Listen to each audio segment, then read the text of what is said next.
We are starting a webinar how to automate views in Revit without creating assemblies. My name is Valinsas Balisevičius. I'm a 40 years old senior application engineer in aga-cad. I work with structural products like precast concrete and some documentation product like smart views. And yeah, I've been working since 2006 as a structural engineer. After a few years, I joined aga-cad and I work now here, 8 years, with clients from USA, Canada, Middle East, Australia, and so on.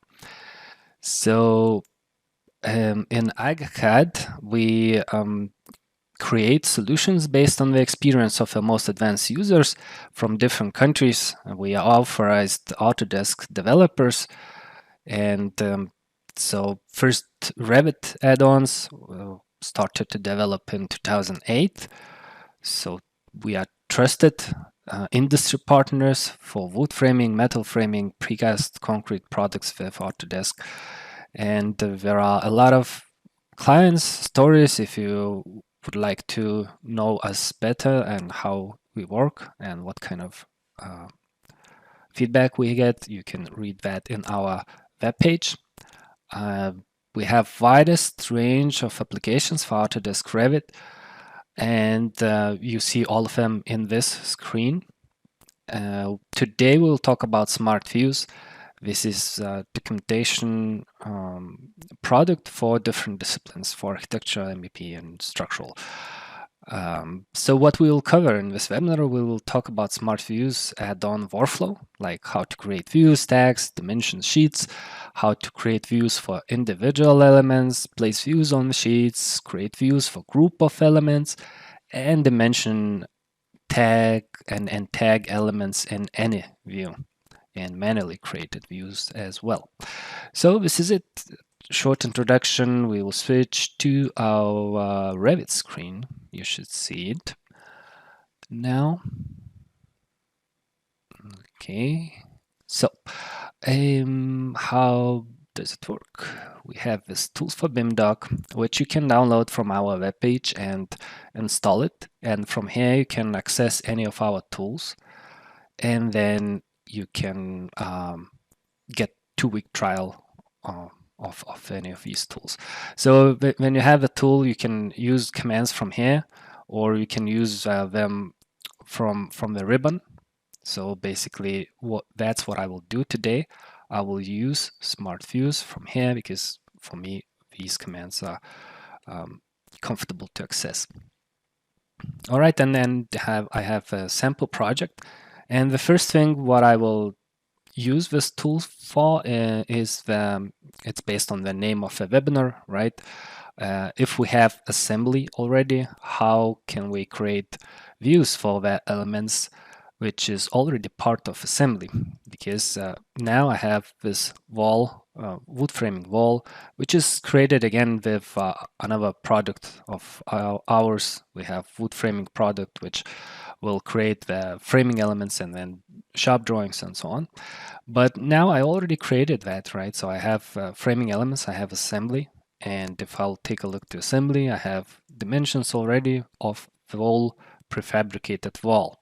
But now I want to create elements for each individual element of framing. So what I will do, I'm just gonna isolate this assembly, and I will use smart views for that. And I have smart view configuration. In smart view configuration, I just define what kind of views. Okay, what kind of views do I want to create? So I have, for example, this configuration. All right. So here, I said that I want to have just one view, top view. The name of a view will follow like this. Then the view type will be this one. And then what else? So dimension rules, tagging rules. Actually, I will dimension isolated elements. So I will use this checkbox. View templates, right? So all the scales and so on. So I will use this configuration. And so for that, I will pick a couple of structural framing elements like so. And I will say create views for elements. So now it will check actually if they are identical or not, because I have this kind of option in configuration, and we'll start creating views for them. So now it's just creating the top view for each of them. So I will have like 7 views created in my model. So these views are not assembly views. They are detail views, like sections or callouts. Right, so if we'll scroll back, we'll find detail views. In this case, I said that I want to use structural framing type for the view, so they are grouped like separately, right? So it's really comfortable to manage them. And yeah, so that's what I get here. One of the framing element, and then if I'll switch to another screen, I have all of them created like so. I have tag, and then I have some dimensions, right? Based on my configurations for dimensioning. Then I will, for example, switch to another configuration. All right, so this one I will use for vertical element, and then I will create 4 views for it, and then I will rotate views because I want to have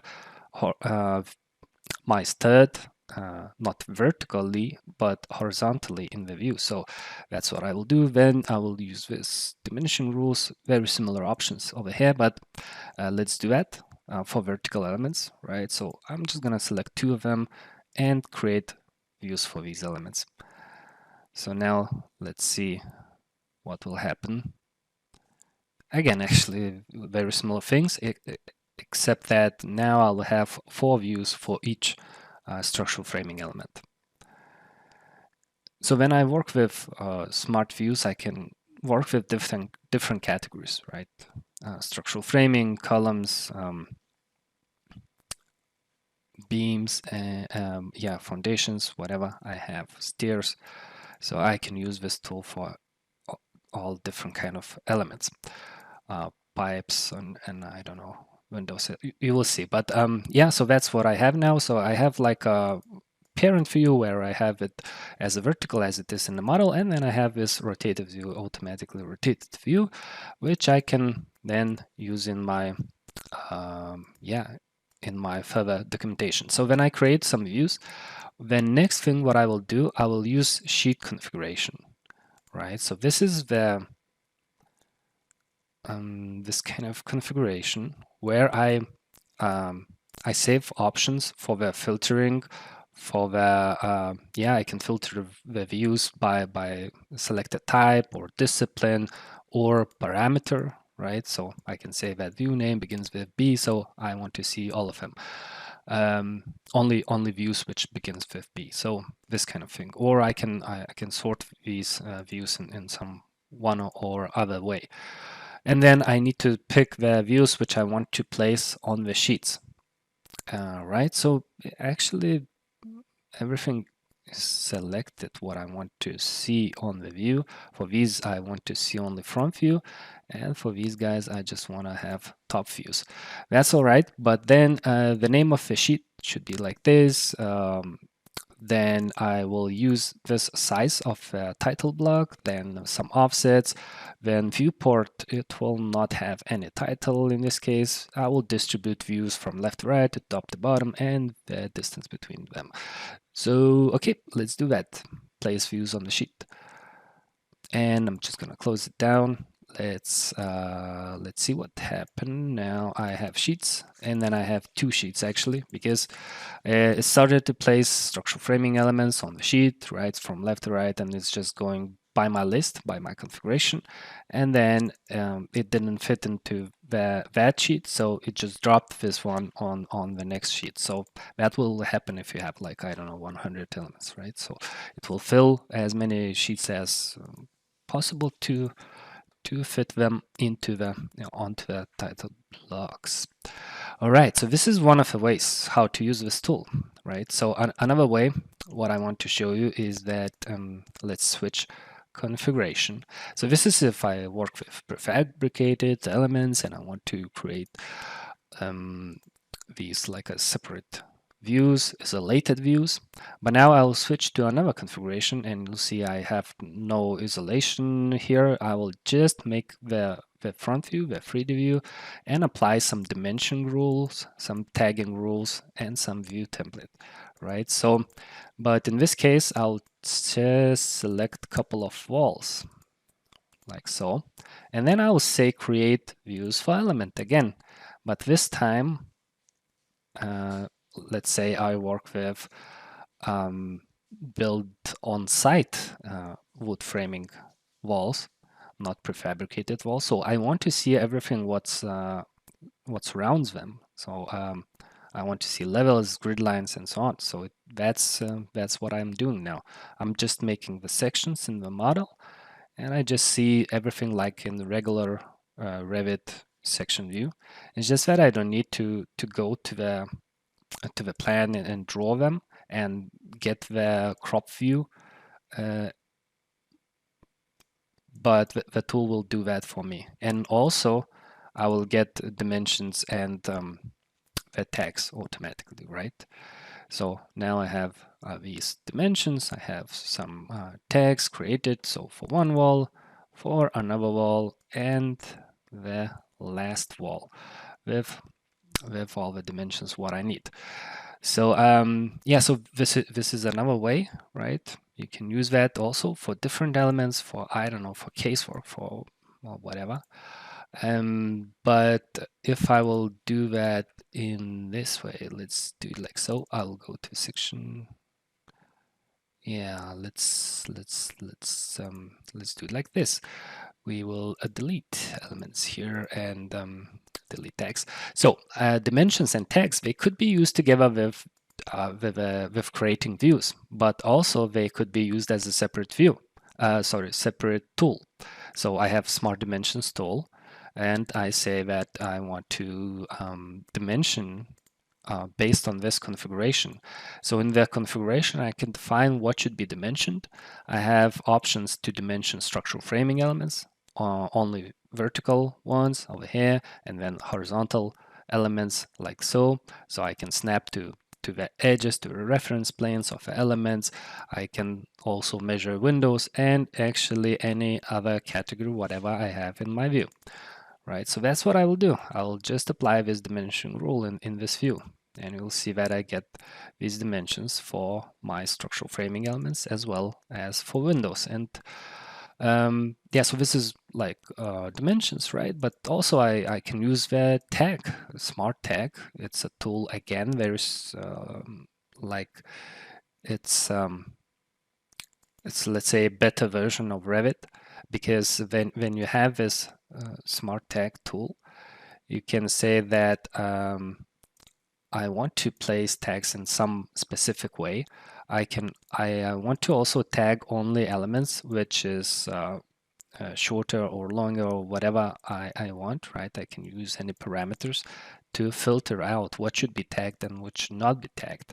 And then I can say what tag for what element should be used and the position of a tag. Should it be at the center, at the top, whatever, right? So that's what we will use, tag elements in the view, and this one. All right, let's do that. Tag structural framing elements in this view. So, all right. So you will see that actually for vertical elements, I said that I want to have this on the top, but for horizontal, I just want to have it as at the position of a horizontal element just above this element. So I have these tags created in this way. So yeah, as I said, it could be used with different categories. So basically, let's try to do it like so. Smart view configuration, and I want to show you, for example, isolated windows and doors. So yeah, I'll save this one, and what we will do is that we will select all of the windows and doors and windows, and click on OK, and then create views again. Same command, but different configuration, right? So some of my walls, some of my elements actually doors, they are the same, identical, but I have used wrong mark value. So the tool asked me what to do, so I just gave it a new name. And let's wait for it until it will finish with all these elements. So a couple of windows, couple of doors. Again, if I want to, later on I can use sheet configurator, select what kind of views do I want to place on the sheets, and just drop them on the sheet in the defined way. So it could be any views, what you have in your project already, to place them on the sheet. It does not be necessary created with this tool. If we are talking about placing views on the sheet. And all right, so let's take a look. What do we have? So I have a door which has, again, only total dimensions, and it has mark value. If we'll go here, I have similar thing, except that now I'm also snapping with my dimension to the reference planes of my door. So I can define exactly where do I want to have my dimensions. So what else? So that's one of the windows, another one, and another one, and so on, right? So I have all the windows and doors created in this way. So these are isolated, but if I will switch to this project, and you'll see I have some windows and I have some beams over the top of the windows and doors. So what I will do now, I will select structural framing elements, and I will switch to another configuration which I want to show. And let's find it over here. It's called like that. Again, I will just create front view and vertical section for each of the element. Yeah, let's do that, and let's create views.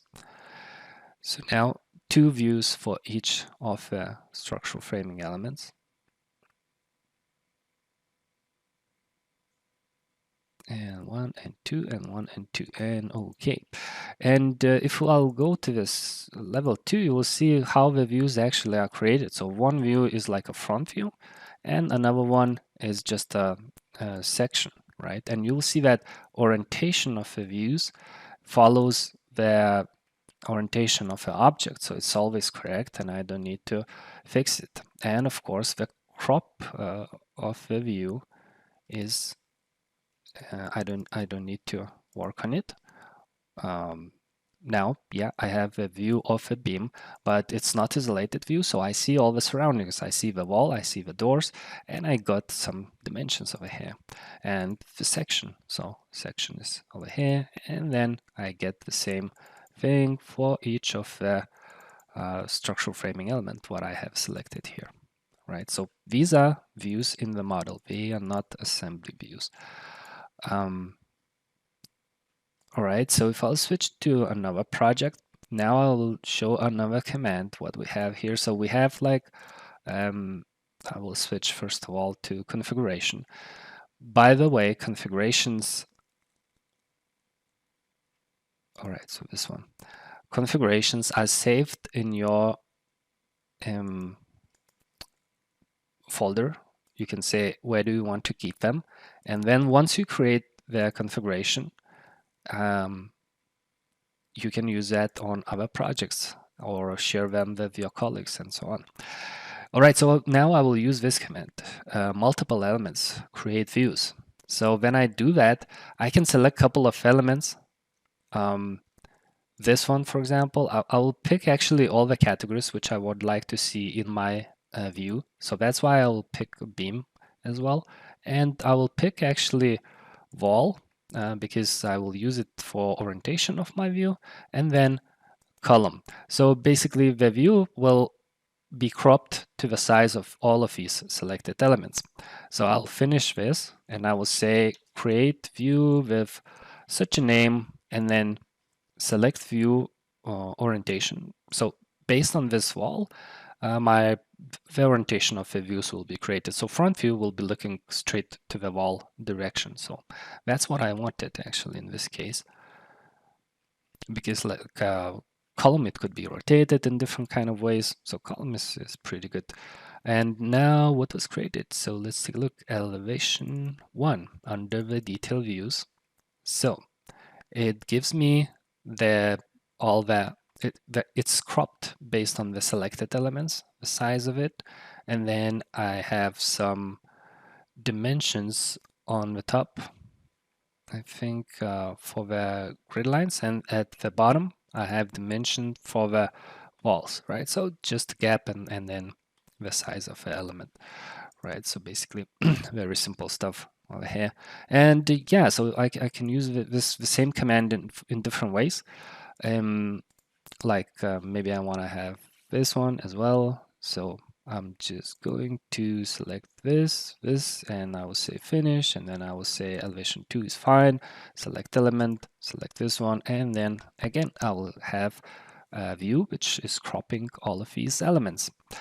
And yeah, same dimensions, same tagging rules will be applied on this view. Right, so that's the way, and yeah, it could be applied, I don't know, for the staircases, for plans, for elevations, whatever you would think of. All right, what else do I have? I have another project which is cast in place project. So I will just go to this plan view of my columns. You see I have columns here. So what I will do, I will again use smart dimensions. And this time I will say I want to measure columns in plan, and I will say dimension. So what will happen is just that each of the columns will be dimensioned from the grid line.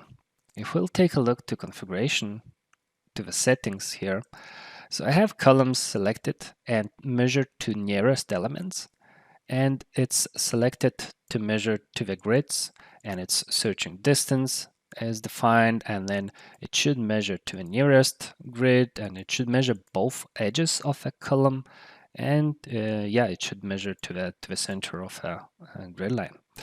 So and where to place dimension, at the top or on the left side. So I have this kind of settings, and I can again use it for different situations. For example, these are columns. I can do that for foundations as well, right? Just in this case, I measure foundations left, right, and I'm searching for grid lines, and then I can measure those as well. If you have like a sprinklers or something, so you can measure from sprinkler to nearest walls, for example, right? So this kind of stuff you can apply by using this kind of settings. So yeah, that's what I wanted to show you. Basically, all of these features, you can get the trial from this Tools for BIMDoc for Revit 2020, 21, 22. And yeah, so it could be used for individual elements, like I did a couple of times here, or it could be used with all the surrounding elements visible, right? So it's pretty cool to work with documentation like so. Isolate connections. I think I have this configuration. Maybe I can show it like so, and then maybe I can say that I want to dimension isolate steel plate. This one, steel plate and steel plate. I think I'm just gonna save this configuration now. I will show you another example. All right, so these are nested plates combined together. So anyway, I just select one of them, and I will say create views for this element, and it will create 3 views for this plate as well. Okay, and I'm measuring actually reference planes inside the plate family. So I modified this family, so I have some specific names of reference planes, and yeah, so that's what I have now. Actually, this dimension for some reason jumped off. Yeah, so I get the total measures, I get the dimensions of that one, I have dimension of this one, right? So basically you can snap to any point in your family if you just modify family once, and then it will always give you correct dimensions You can do the same with any family, whatever you have. Yeah, tag elements. Maybe this wall could be like a example. I have it here, so tag elements, and then I have this kind of connections, front view, precast connections by host. Yeah, for example, like so. So I have tags, and then I'm tagging only these elements. So I'm filtering that only these plates should be tagged. This one should not be tagged. This one should not be tagged. Only these plates, and then they should be placed to the nearest side, to the left or to the right. So again, another feature from the smart tags. All right, so basically that's what I wanted to show you. Now I will switch maybe to the slide, and then I will open your questions, and and I will try to answer them. So in the first example, how are the elements isolated in the views? So I have options in my configuration that I can use the checkbox, and it will isolate the selected element for that one which I create views. So it could be isolated element, it could be isolated category. So basically in Revit, like you hide all the other elements, right? Not temporarily hide, but hide them. So you can hide them manually, and then so the tool does that automatically for us.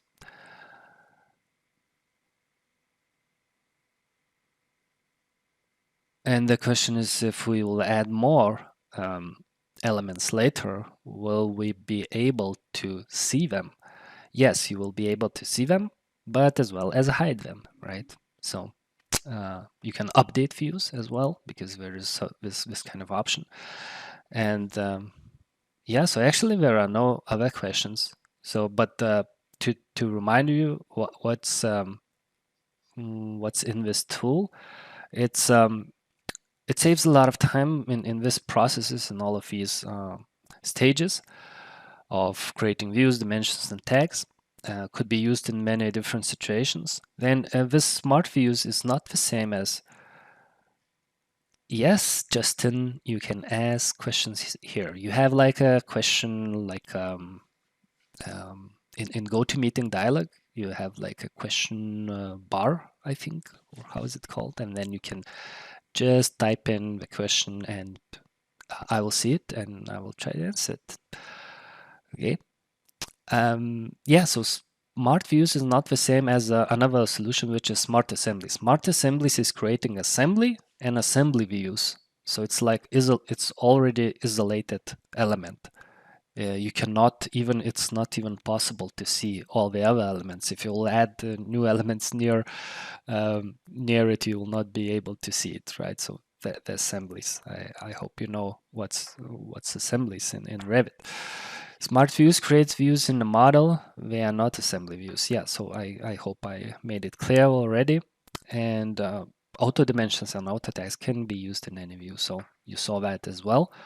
And configurations, once you created them, they could be used on next projects.